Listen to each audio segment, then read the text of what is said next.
গাভীকে কৃমিমুক্ত কখন করবেন, কেন করবেন, আর করার পরেই করণীয় কাজ কি? হ্যালো এভরিওয়ান, নতুন একটা ভিডিও নিয়ে চলে আসলাম আপনাদের মাঝে।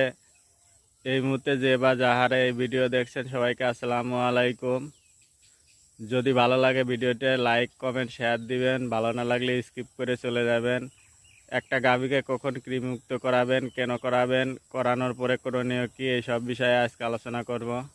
একটা গাভী যখন বাচ্চা দেওয়ার মিনিমাম 40 দিন পার হয়ে যাবে তখন গাভীকে কৃমিমুক্ত করানো প্রয়োজন।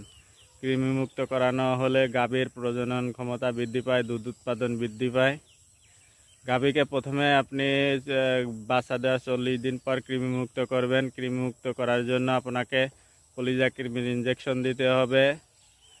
এরপরে আপনার গাভীকে 1 সপ্তাহ পর থেকে জিঙ্ক সিরাপ খাওয়াবেন।